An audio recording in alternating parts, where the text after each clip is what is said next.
And now for our next news special report. Tonight, on our special report, echoes of a warning from Iraq, intertwined with firm declarations from both U.S. Senator Lindsey Graham and Israeli Prime Minister Benjamin Netanyahu. The global stage is tense. Hadi al-Amiri, leader of Iraq's Iranian-backed Badr organization, has a message for Washington. Take sides with Israel and there will be consequences. While Netanyahu remains resolute, vowing to protect Israeli citizens against brutal Hamas attacks, Senator Graham has his own stern message for the Middle East, especially Iran. This unfolding drama isn't about distant politics. It's a story of potential risks to our servicemen and women and the decisions our republic must make in these precarious times. How will these verbal volleys shape America's path forward? Stay with us, because by the end of this report, I'll share a crucial final thought that every American needs to hear. So let's dive right in. Israeli Prime Minister Benjamin Netanyahu has been forthright in his message. According to him, Israel did not start this fight, but they are determined to end it. The ruthlessness of recent attacks by Hamas, especially on innocent Israeli citizens, has painted a grim picture of the volatile situation in the Middle East. Netanyahu doesn't shy away from drawing parallels between the brutality of Hamas and that of ISIS. By fighting Hamas, he insists Israel isn't just protecting its own citizens, but is also taking a stand for all nations against such heinous acts. And he's grateful for the global leaders who are standing by Israel, especially highlighting his appreciation for President Biden and the U.S. Congress. If you're curious about his exact words, here's what he had to say. Israel is at war. We didn't want this war. It was forced upon us in the most brutal and savage way.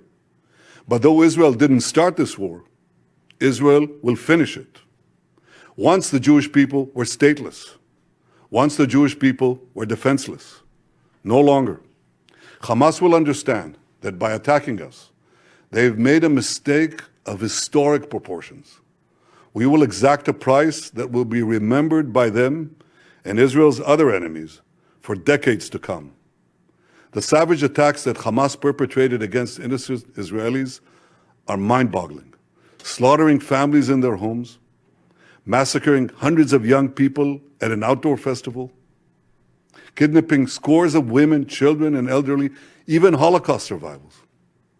Hamas terrorists bound, burned, and executed children. They are savages. Hamas is ISIS. And just as the forces of civilizations united to defeat ISIS, the forces of civilization must support Israel in defeating Hamas. I want to thank President Biden for his unequivocal support. I want to thank leaders across the world who are standing with Israel today. I want to thank the people and Congress of the United States of America.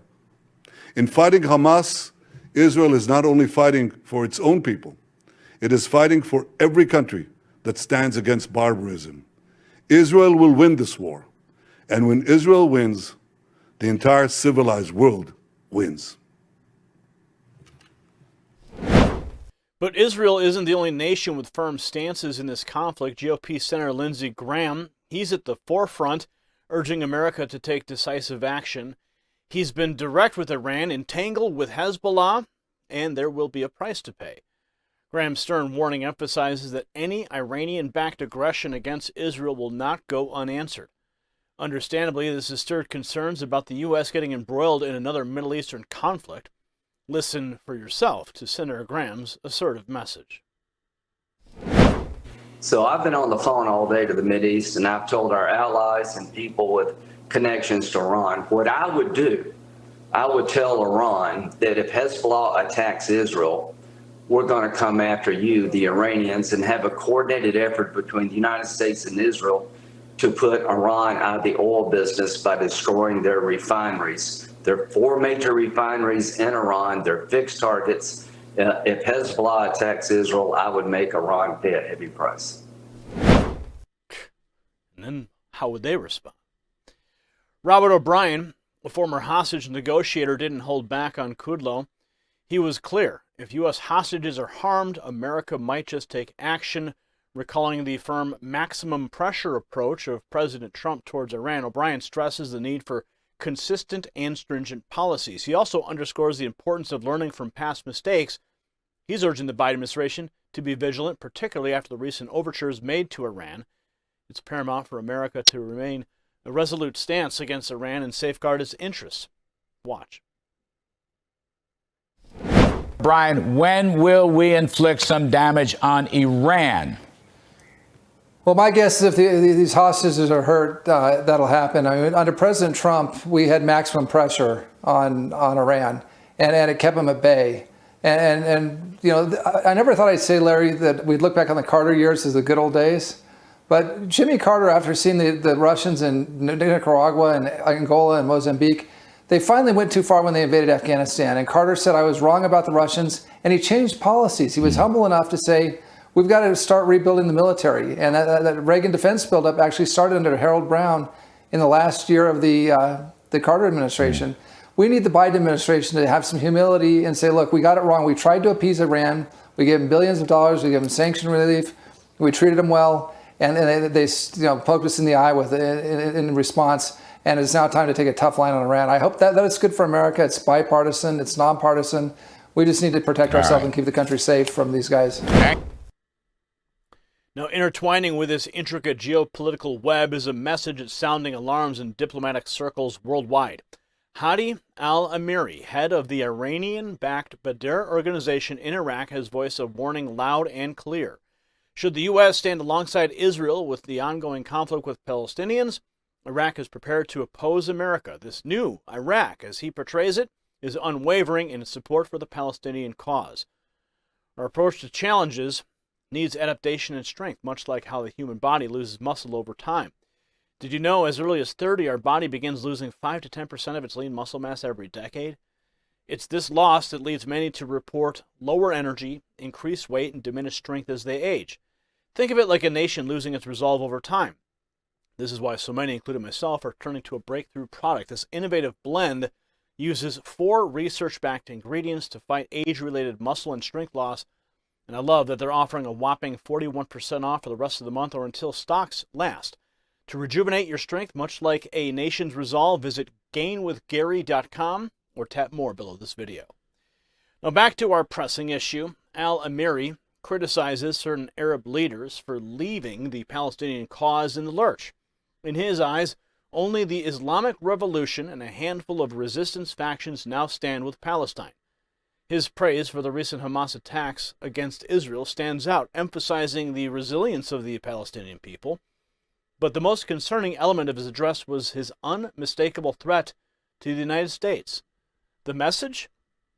Any U.S. intervention in support of Israel against the Palestinians could lead to a significant retaliation, even targeting American military bases in the region. Reports from notable news agencies like IRNA and Shafak further echo this sentiment.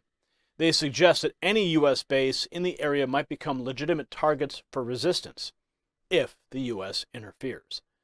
It's not just threats that are making headlines. Diplomatic moves are in full swing. The foreign ministers of both Iran and Iraq are seeking a meeting of the Organization of Islamic Cooperation urgently. The aim? To address the developing scenario in Palestine, particularly in light of the Israeli airstrikes on the Gaza Strip. This was revealed by Tansim News Agency. Iranian Foreign Minister Hossein Amir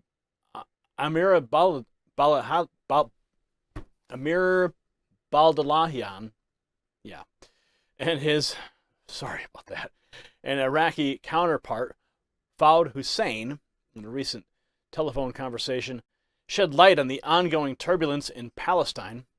Both ministers stressed the importance of unity and solidarity among Islamic countries to back the oppressed Palestinian populace. Calls for the Organization of Islamic Cooperation to convene an emergency meeting are getting louder.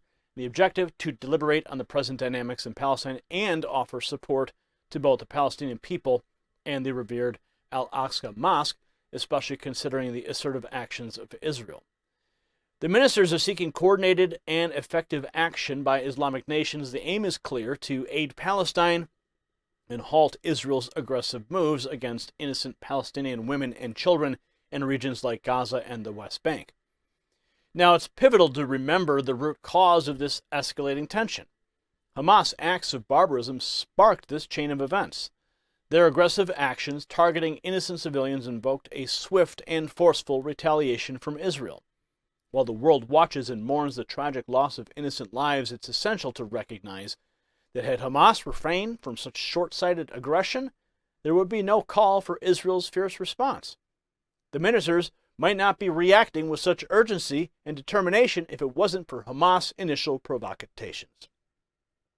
As debates and discussions continue, let us not lose sight of the series of events that led to the current crisis and the responsibility that lies with all involved parties to ensure peace and safety for all. In the grand tapestry of these geopolitical events, from Netanyahu's determination to Senator Lindsey Graham's resolute stances, there is a silent player that often emerges victorious: the military-industrial complex. It's essential to remember that while figures like Graham can make bold declarations, they personally have nothing to lose. Yet we, the American people, risk our most precious assets, our sons and our daughters in uniform. As this situation continues to develop, it is the decisions of our republic that might place them directly in the line of fire. This isn't just another political maneuvering. It's a very real game where the stakes are the lives of those we hold dear. We must approach these unfolding events with clear-eyed wisdom and caution, understanding that unchecked escalation benefits only a few while potentially costing many. In these testing times, let's hope for clarity, leadership, and a path towards peace. Congratulations, you made it to the end of the video.